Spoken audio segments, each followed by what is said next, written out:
Salam sejahtera, selamat beraktivitas. Biarlah hari ini lebih baik dari hari sebelumnya. Kita akan baca kebenaran firman Tuhan dari 1 Samuel 25 ayat 28 sampai kepada pasal 26. Ampunilah kiranya kecerobohan hamba-Mu ini, sebab pastilah Tuhan akan membangun bagi tuanku keturunan yang teguh, karena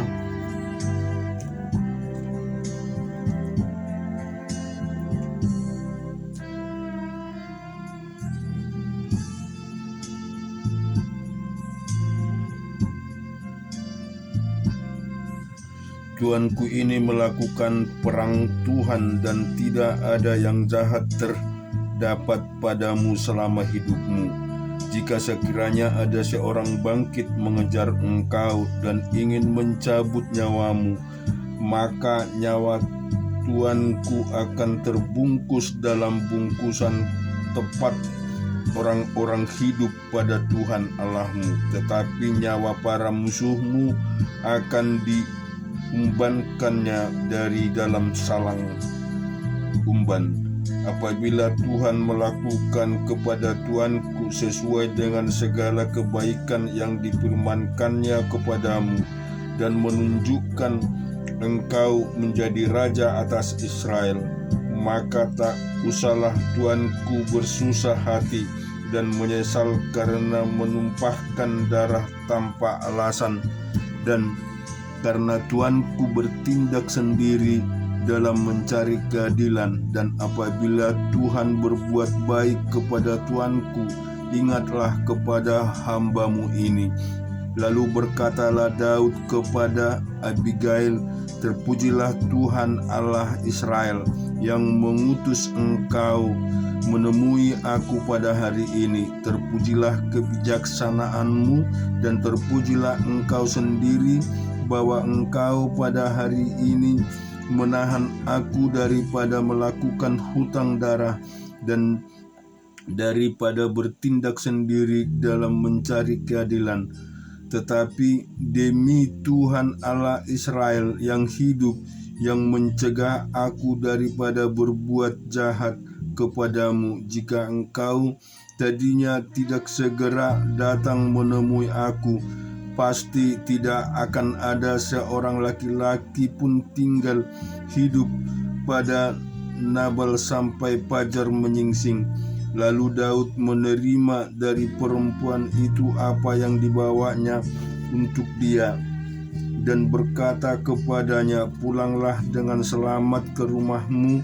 Lihatlah, aku mendengarkan perkataanmu dan menerima permintaanmu dengan baik. Sampailah Abigail kepada Nabal, dan tampaklah Nabal mengadakan perjamuan di rumahnya seperti perjamuan raja-raja. Nabal riang memberi dan mabuk sekali. Sebab itu tidaklah diceritakan perempuan itu sepatah kata pun kepadanya sampai fajar menyingsing. Tetapi pada waktu pagi, ketika sudah hilang mabuk Nabal itu, diceritakanlah kepadanya oleh istrinya segala perkara itu. Lalu terhentilah jantungnya dan dada, dan ia membatu. Dan kira-kira 10 hari sesudah itu, Tuhan memukul Nabal sehingga ia mati. Ketika didengar Daud bahwa Nabal telah mati, berkatalah ia, terpujilah Tuhan yang membela aku dalam perkara penghinaan Nabal terhadap aku, dan yang mencegah hambanya daripada berbuat jahat. Tuhan telah mengembalikan kejahatan Nabal ke atas kepalanya sendiri. Kemudian Daud menyuruh orang untuk berbicara dengan Abigail tentang mengambil dia menjadi istrinya. Para hamba Daud datang kepada Abigail di Karmel dan berkata kepadanya demikian. Daud menyuruh kami kepadamu untuk mengambil engkau menjadi istrinya. Lalu bangkitlah perempuan itu berdiri, sujudlah ia menyembah dengan mukanya ke tanah sambil berkata, sesungguhnya hambamu ini ingin menjadi budak yang mengasuh kaki, membasuh kaki para hamba Tuhan itu. Kemudian berkemaslah Abigail dengan segera ia menunggang keledainya dengan dirinya 5 orang pelayan perempuan. Ia mengikuti suruhan Daud itu dan menjadi istri Daud. Juga Abinoam dan Yisrael telah diambil Daud menjadi istrinya. Kedua perempuan itu menjadi istrinya. Tetapi Saul telah memberikan Mikal anaknya perempuan istri Daud kepada Palti bin Lais yang dari Galim itu. Kita teruskan di pasal 26. Datanglah orang Zif kepada Saul di Gibea serta berkata, Daud menyembunyikan diri di bukit Halkila di padang belantara. Lalu berkemaslah Saul dan turun ke padang gurun Zif dengan 3.000 orang yang terpilih dari orang Israel untuk mencari Daud di padang gurun Zif. Berkemalah Saul di bukit Hakina yang di tepi jalan di padang belantara, sedang Daud tinggal di padang gurun. Ketika diketahui Daud bahwa Saul datang mengikuti dia di padang gurun, disuruhnyalah pengintai-pengintai. Maka diketahuilah bahwa Saul benar-benar datang. Berkemaslah Daud lalu sampai ke tempat Saul berkemah. Maka Daud melihat tempat Saul berbaring dengan Abner bin Ner, panglima tentaranya. Saul berbaring di tengah-tengah perkemahan, sedang rakyat berkemah sekelilingnya. Berbicaralah Daud kepada Abimelek orang Het itu dan kepada Abisai anak Jeru itu.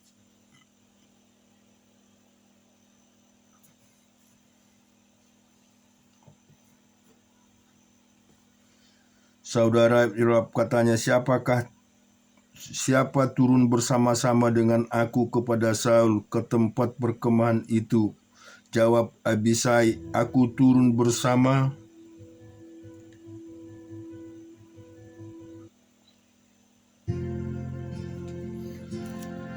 dengan engkau. Datanglah Daud dengan Abisai kepada rakyat itu pada waktu malam, dan tampaklah di sana Saul berbaring tidur di tengah-tengah perkemahan dengan tombaknya terpancang di tanah pada sebelah kepalanya, sedang Abner dan rakyat itu berbaring sekelilingnya. Lalu berkatalah Abisai kepada Daud, pada hari ini Allah telah menyerahkan musuhmu ke dalam tanganmu. Oleh sebab itu izinkanlah kiranya aku menancapkan dia ke tanah dengan tombak ini, dengan satu tikaman saja, tidak usah dia kutancapkan 2 kali. Tetapi kata Daud kepada Abisai, jangan musnahkan dia, sebab siapakah yang dapat menjamah orang yang diurapi Tuhan dan bebas dari hukuman. Lagi kata Daud, demi Tuhan yang hidup, niscaya Tuhan akan membunuh dia, entah karena sampai ajalnya dan ia mati, entah karena ia pergi berperang dan hilang lenyap di sana. Kiranya Tuhan menjauhkan daripadamu untuk menjamah orang yang diurapi Tuhan. Ambillah sekarang tombak yang ada di sebelah kepalanya dan kendi itu, dan marilah kita pergi. Kemudian Daud mengambil tombak dan kendi itu dari sebelah kepala Saul, lalu mereka pergi.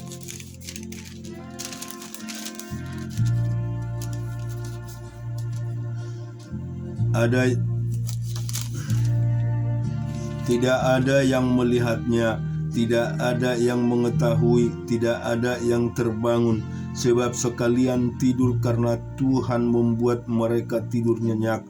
Setelah Daud sampai ke seberang, berdirilah ia jauh-jauh di puncak gunung, sehingga ada jarak yang besar antara mereka. Dan berserulah Daud kepada tentara itu dan kepada Abner bin Ner, katanya, "Tidakkah engkau menjawab Abner?" Maka jawab Abner, katanya, "Siapakah engkau ini yang berseru kepada raja?" Kemudian berkatalah Daud kepada Abner, "Apakah engkau ini bukan laki-laki?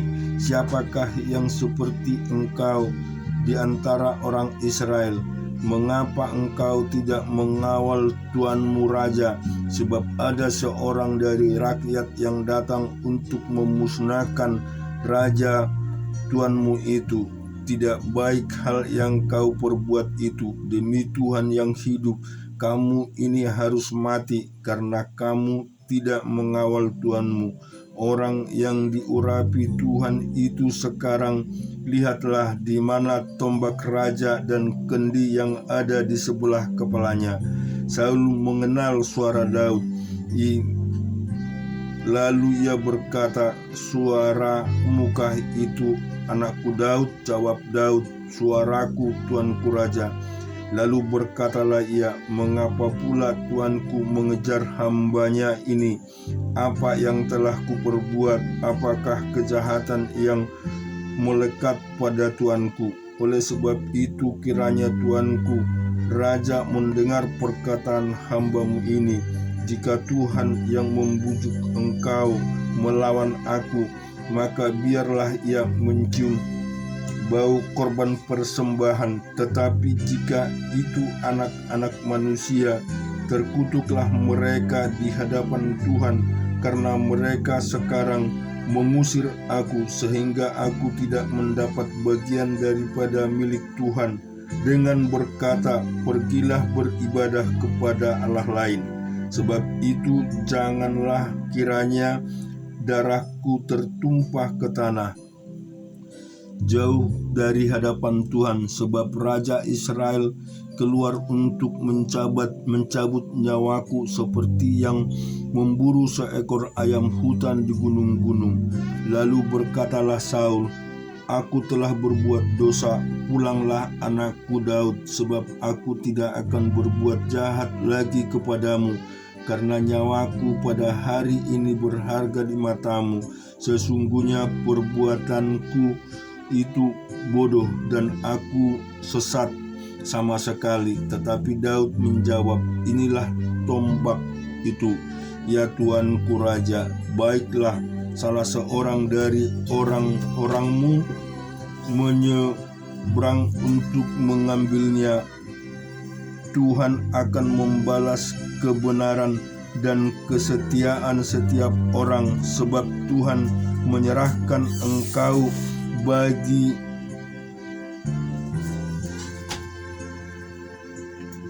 kepada Tuhan ke tanganku. Tetapi aku tidak mau menjamah orang yang diurapi Tuhan, dan sesungguhnya sepertinya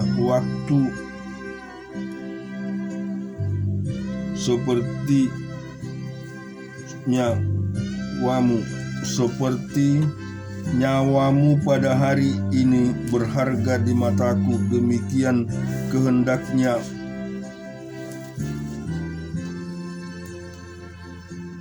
nyawaku berharga di mata Tuhan, dan hendaklah ia melepaskan aku dari segala kesusahan."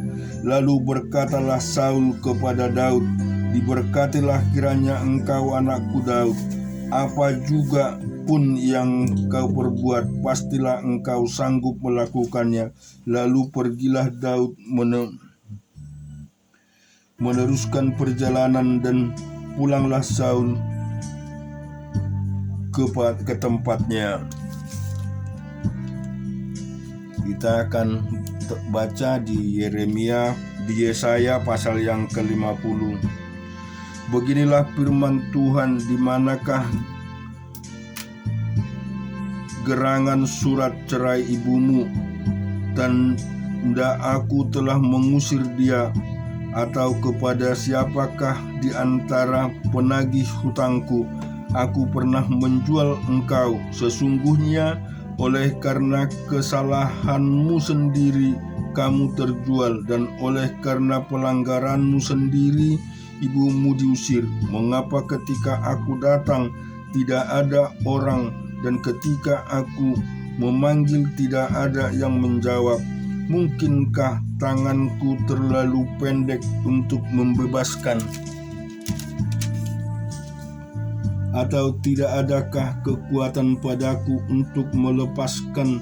Sesungguhnya dengan hardikku aku mengeringkan laut, aku membuat sungai-sungai menjadi padang gurun, ikan-ikan berbau amis karena tidak ada air dan mati kehausan. Aku mengenakan pakaian kelam kepada langit dan menyelimutinya dengan kain kabung.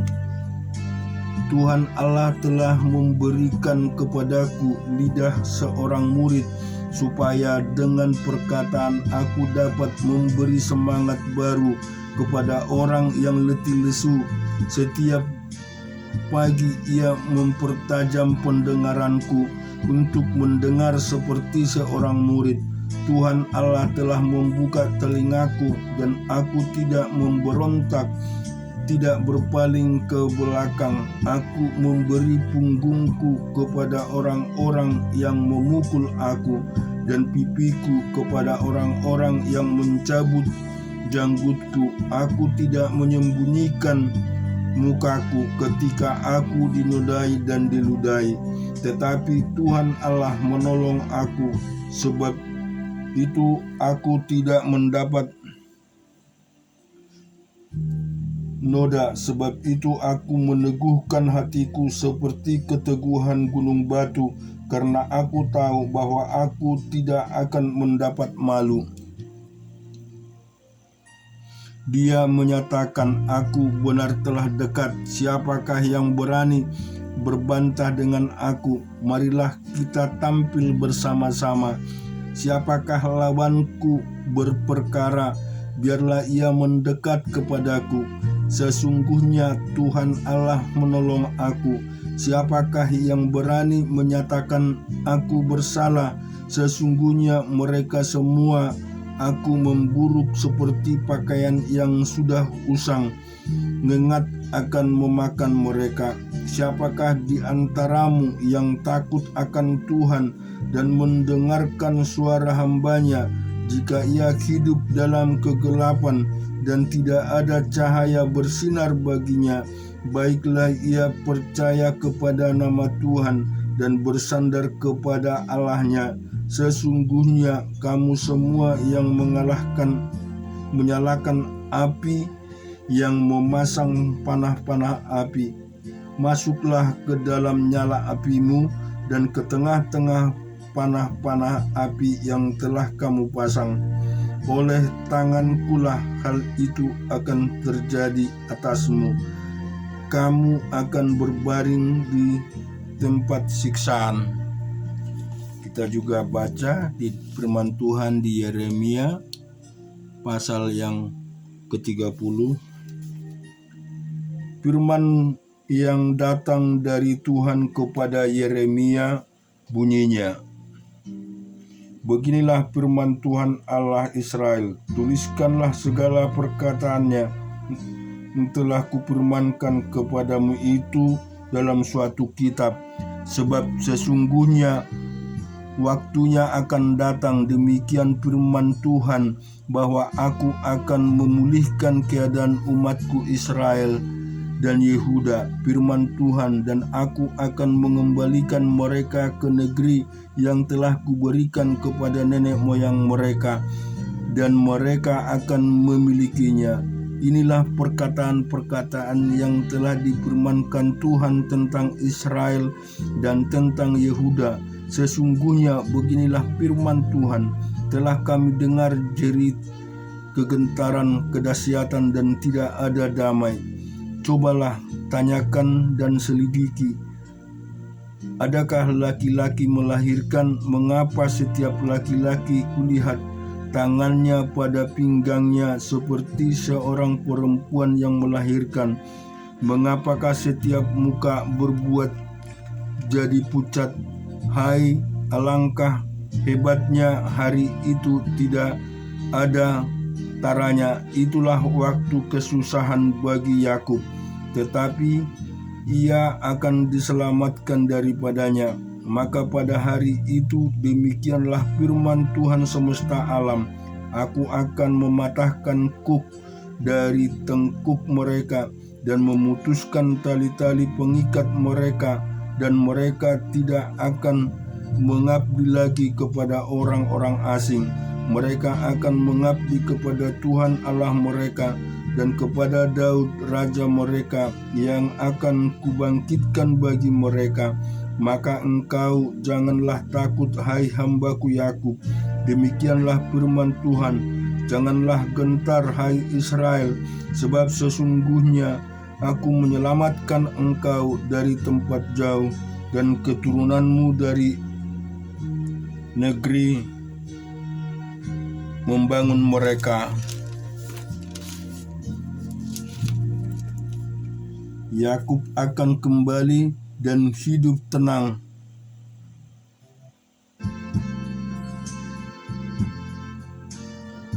Dan aman, dengan tidak ada yang mengejutkan, sebab aku menyertai engkau. Demikianlah firman Tuhan, untuk menyelamatkan engkau segala bangsa ke antaranya. Engkau kuserahkan, akan kuhabiskan, tetapi engkau ini tidak akan kuhabiskan. Aku akan menghajar engkau menurut hukum, tetapi aku sama sekali tidak memandang engkau tak bersalah. Sungguh beginilah firman Tuhan, penyakitmu sangat payah, lukamu tidak tersembuhkan, tidak ada yang membela hakmu, tidak ada obat untuk bisul kesembuhan, tidak ada bagimu. Semua kekasihmu melupakan engkau, mereka tidak menanyakan engkau lagi. Sungguh aku telah memukul engkau dengan pukulan musuh, dengan hajaran yang bengis. Karena kesalahanmu banyak, dosa berjumlah besar. Mengapakah engkau berteriak karena penyakitmu, karena kepedihanmu sangat payah? Karena kesalahanmu banyak, dosamu berjumlah besar. Maka aku telah melakukan semuanya ini kepadamu. Tetapi semua orang yang menelan engkau akan tertelan, dan semua lawanmu akan masuk ke dalam tawanan. Orang-orang yang merampok engkau akan menjadi rampokan, dan semua orang yang menjarah engkau akan kubuat menjadi jarahan. Sebab aku akan mendatangkan kesembuhan bagimu, aku akan mengobati luka-lukamu. Demikianlah firman Tuhan, sebab mereka telah menyebutkan engkau orang buangan, yakni sisa yang tiada seorang pun menanyakannya. Beginilah firman Tuhan, sesungguhnya aku akan memulihkan keadaan kemah-kemah Yakub, dan akan mengasihi tempat-tempat tinggalnya. Kota itu akan dibangun kembali di atas reruntuhan, dan puri itu akan berdiri di tempatnya yang asli. Nyanyian syukur akan terdengar dari antara mereka, juga suara orang yang bersukaria. Aku akan membuat mereka banyak, dan mereka tidak akan berkurang lagi. Aku akan membuat mereka dipermuliakan, dan mereka tidak akan dihina lagi. Anak-anak mereka akan menjadi seperti dahulu kala, dan perkumpulan mereka akan tinggal tetap di hadapanku. Aku akan menghukum semua orang yang menindas mereka. Orang yang memerintah atas mereka akan tampil dari antara mereka sendiri, dan orang yang berkuasa atas mereka akan bangkit dari tengah-tengah mereka. Aku akan membuat dia maju dan mendekat kepadaku. Sebab siapakah yang berani mempertaruhkan nyawanya untuk mendekat kepadaku? Demikianlah firman Tuhan. Maka kamu akan menjadi umatku dan aku akan menjadi Allahmu. Lihatlah, angin badai Tuhan, yakni kehangatan murka, telah keluar menyambar angin puting beliung dan turun menimpa kepala orang-orang fasik. Murka Tuhan yang menyala-nyala itu tidak akan surut sampai ia telah melaksanakan dan mewujudkan apa yang dirancangnya dalam hatinya. Pada hari-hari terakhir kamu akan mengerti hal itu.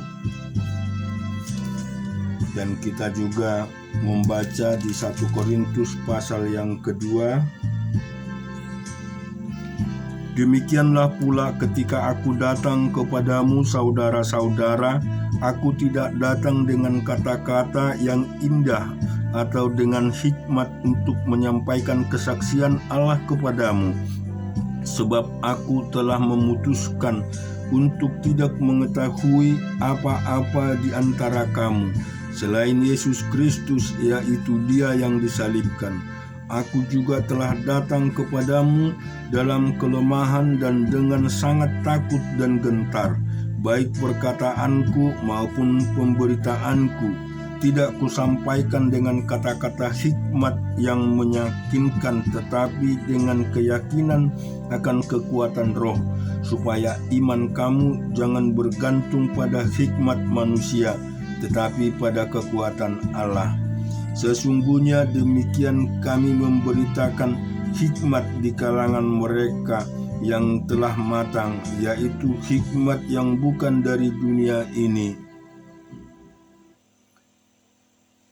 dan yang bukan dari penguasa-penguasa dunia ini, yaitu penguasa-penguasa yang ada yang akan ditiadakan. Tetapi yang kami beritakan ialah hikmat Allah yang tersembunyi dan rahasia, yang sebelum dunia dijadikan telah disediakan Allah bagi kemuliaan kita. Tidak ada dari penguasa dunia ini yang mengenalnya, sebab kalau sekiranya mereka mengenalnya, mereka tidak menyalibkan Tuhan yang mulia. Tetapi seperti ada tertulis, apa yang tidak pernah dilihat oleh mata dan tidak pernah didengar oleh telinga dan tidak pernah timbul di dalam hati manusia, semua yang disediakan Allah untuk mereka yang mengasihi Dia. Karena kepada kita Allah telah menyatakannya oleh Roh, sebab Roh menyelidiki segala sesuatu, bahkan hal-hal yang tersembunyi dalam diri Allah. Siapa gerangan di antara manusia yang tahu apa terdapat di dalam diri manusia selain roh manusia sendiri yang ada di dalam dia? Demikian pula lah tidak ada orang yang tahu apa yang terdapat di dalam diri Allah selain roh Allah. Kita tidak menerima roh dunia, tetapi roh yang berasal dari Allah, supaya kita tahu apa yang dikaruniakan Allah kepada kita. Dan karena kami menafsirkan hal-hal rohani kepada mereka yang mempunyai roh, kami berkata-kata tentang karunia-karunia Allah dengan perkataan yang bukan diajarkan kepada kami oleh hikmat manusia, tetapi oleh roh. Tetapi manusia duniawi tidak menerima apa yang berasal dari roh Allah, karena hal itu baginya adalah semua kebodohan, dan ia tidak dapat memahami, sebab hal itu hanya dapat dinilai secara rohani. Tetapi manusia rohani menilai segala sesuatu, tetapi ia sendiri tidak dinilai oleh orang lain. Sebab siapakah yang mengetahui pikiran Tuhan sehingga ia dapat menasihati Dia? Tetapi kamu memiliki pemikiran Kristus. Amin. Tuhan kiranya memberkati kehidupan kita. Biarlah kiranya iman kita jangan tergantung kepada hikmat manusia, tetapi iman kita ada selalu karena kekuatan Allah yang timbul di hidup kita dan di hati kita. Amin. Tuhan memberkati.